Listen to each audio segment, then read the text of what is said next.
comment je fais pour pouvoir payer mes études en Russie. Aujourd'hui, je vais apporter un essai de réponse à cela. Alors déjà, les amis, je tiens à vous le dire aujourd'hui. Le travail en Russie, c'est pas évident. Pas évident, mais par contre, les jobs en Russie, il y en a pêle-mêle. C'est énorme. Chaque jour, vous avez la possibilité de sortir travailler. Vous n'avez pas besoin de travailler pour quelqu'un, vous n'avez pas besoin de travailler pour une structure directement, mais il y a du travail chaque jour. Pas des jobs ici en Russie. Alors, quand vous arrivez en Russie pour votre première fois, déjà, c'est pas évident de vous en sortir avec la langue.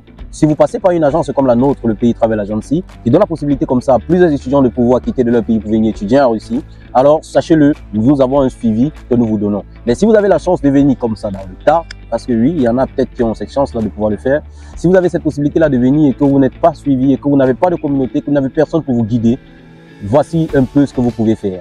Même ceux qui viennent par d'autres agences qui sont peut-être abandonnés, on ne dit pas qu'ils abandonnent toujours, mais des personnes qui ne sont pas bien suivies ou peut-être qu'ils ont un suivi qui ne les arrange pas, voici comment vous pouvez faire.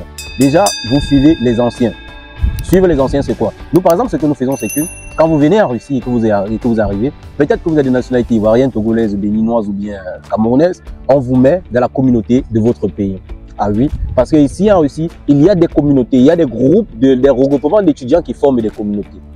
Il y a des regroupements d'étudiants qui forment des communautés. Donc, on s'arrange à ce que si vous êtes dans telle ville, Briansk, Nizhny Novgorod, Moscou, Ryazan, Kazan, on essaye de trouver une communauté pour que vous puissiez ne pas être, je vais dire ça comment, pour que vous ne vous sentez pas seul. Et dans cette communauté, il y a généralement des anciens. Il y a généralement des anciens qui ont des réseaux avec des Russes, des techniciens russes pour pouvoir vous donner des jobs.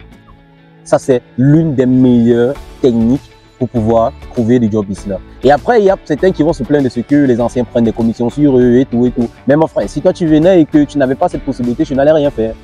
Mais à côté, il y a aussi une autre variante. La deuxième variante, c'est d'apprendre le russe convenablement. Apprendre le russe convenablement, cela veut dire quoi? Cela veut dire que vous essayez d'apprendre le russe à un certain niveau où vous pourrez arriver à demander à quelqu'un, monsieur s'il vous plaît, j'aimerais travailler avec vous parce que j'ai les capacités de faire ceci, de faire cela.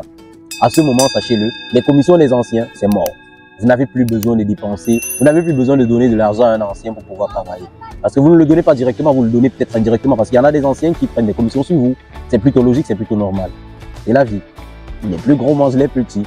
Non, mais après aussi, si vous avez cette possibilité de pouvoir vous exprimer à votre employeur, de pouvoir vous exprimer à celui qui vous embauche pour faire la tâche, pour faire le job, sachez-le, vous n'avez plus besoin de payer une commission. Donc de deux, vous pourrez apprendre le russe vous-même pour que si vous arrivez sur un travail qu'un ancien vous a envoyé, vous réussissez peut-être après la tâche ou bien après la mission ou bien le contrat de l'ancien et lui, vous puissiez reprendre un nouveau contrat vous-même.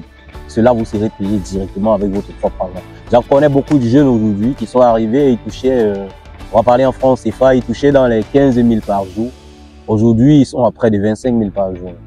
C'est une réalité, c'est ce que les gens vivent ici. Donc, essayez de vous appliquer dans l'apprentissage de la langue russe. Ça, c'est quelque chose, c'est la deuxième chose qui va vous aider à trouver facilement des jobs ici en Russie. Une autre façon également pour trouver des jobs en Russie, c'est de bien regarder, de bien chercher. De bien regarder, de bien chercher. Comment? Parce que quand vous marchez dans la rue, vous allez voir des numéros, vous allez voir des flyers, des stickers que les gars font pour pouvoir partager, bon, c'est pas partager, pour pouvoir offrir la possibilité aux gens de travailler. Parce qu'il y a des entreprises il y a des entreprises qui voient le jour chaque jour et ils ont besoin du personnel pour pouvoir travailler. Quand il y a un job et qu'on vous a donné un flyer, sachez-le, vous pouvez travailler. Si la platine vous plaît, si la somme d'argent, pardon, qui est sur le flyer vous plaît, alors vous pouvez aller travailler. Vous pouvez aller travailler.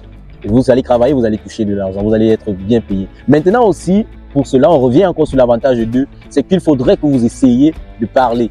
Il faudrait que quand vous appelez l'employeur pour lui expliquer que vous voulez travailler, qu'il comprenne ce que vous voulez dire, qu'il essaye, que quand il vous donne les tâches que vous allez faire, que vous compreniez en quoi consiste le job.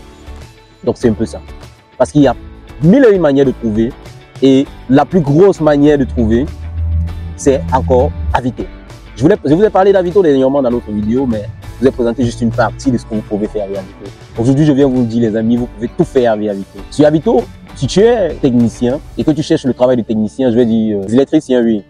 Si tu es électricien, tu viens, tu cherches une tâche pour les électriciens. Tu passes sur Avito, tu vas voir au moins 250 000 tâches de technicien. Je vous ferai une vidéo où je vais vous présenter un peu l'interface d'Avito. Mais aussi, c'est pas en français déjà d'abord de base, c'est pas en français, c'est en russe pur. Et bref, de toutes les façons, je vais vous présenter cela et vous verrez. Pour tous ceux qui sont déjà en Russie et tous ceux qui viendront en Russie, vous verrez un peu comment ça se passe sur l'application Avito. Donc, je pense que c'était tout pour aujourd'hui. Et ce que je tiens à vous dire encore avant la fin de cette vidéo, c'est Les amis, quand vous voulez quelque chose et quand vous décidez de sortir de votre pays, appliquez-vous au maximum. Appliquez-vous au maximum. Merci d'avoir regardé la vidéo. Les commentaires, vous connaissez où les mettre. Les likes, ça c'est ce qui nous fait avancer. Les partages également, c'est ce qui va nous permettre d'agrandir la communauté. Nous sommes déjà bientôt plus nombreux que comment nous avons commencé depuis le départ. Alors, suivez-nous, abonnez-vous et surtout, s'il y a un souci, faites-nous signe. À très bientôt. Paka.